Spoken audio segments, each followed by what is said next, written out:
Just coming out with energy. What we've been, talking about in the locker room before games is when we kind of come out of the sluggish games, we end up playing catch-up ball, and that's where we want to kind of work on. And I feel like obviously you can't really control, shots, but we kind of did, so it kind of helped us out. Kevin, you had a three that banked in to start the second half. Is that when you just think the threes are just going to fall tonight when those kind of shots are falling? Yeah, work on that, so just glad it went in. I had a good pass from my teammate. I was wide open and knocked it down. So. Gradey, after you picked up your second foul in the first 6 minutes, how did you remain aggressive but stay under control? Just the short-term memory. I know when I went to the bench, coaches were in my ear just talking about when you get back in there, play smart, but obviously be aggressive on the offensive defensive side, and that's what I did when I got back in. You guys play two of the tougher road environments that you can play in the Big 12 to start it off. How much momentum can that give you heading back to Allen, next week? Well, yeah, that's huge. In the Big 12, winning on the road is hard. It's definitely tough, and it brings your team together for sure. Playing here in Texas Tech, those are two great wins for us. Early in the season, it's going to prepare us for, a long stretch here in the Big 12. How would you characterize today's game? I mean, it was a lot of stops, a lot of whistles, a lot of battling, a lot of physicality. I mean, did it feel like just a Big 12 game? Did it feel like a little different, out of character for what you guys are used to?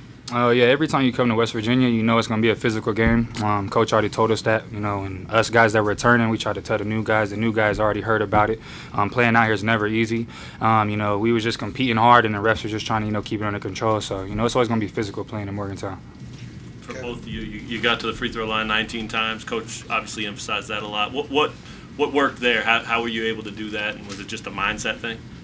I think just playing aggressive. We knew coming into a away environment that refs might not be first off to call it for us, but at the same time we kind of use it to advantage and, like you said, get to the line, and that really helped us.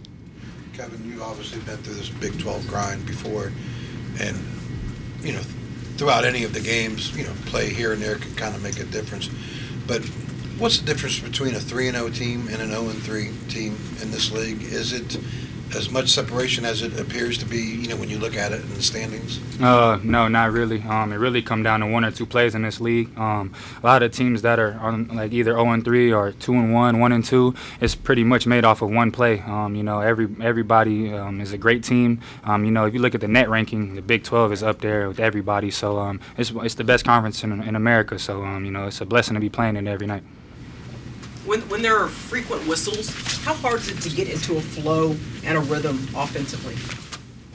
It's kind of difficult, but because when we're practicing, there's no whistles at all. We don't foul, so we just got to get used to it and keep like I was talking about earlier, the short-term memory where something may happen for us, but we're just on to the next play. So.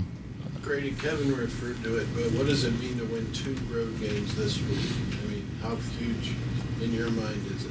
It's huge. Like Kevin was saying, Big 12, all those stats of, how powerful this conference is and how, a big advantage for us to come on 2 road games and get a dub. So I feel like going back home, it obviously gives us, just more momentum. Were you guys both on the floor when the gun went off?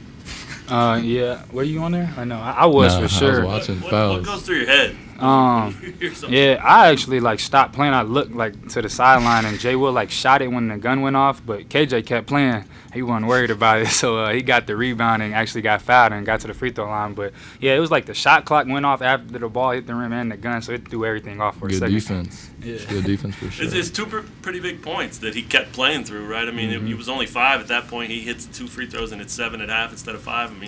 What does that say about him, this team, and that effort today? Yeah, we needed that. That's KJ in a nutshell. He's going to play hard every time he's out there, and we need him out there. So, that's big for us. Anything else? Thanks, folks. Thank you. Thank you.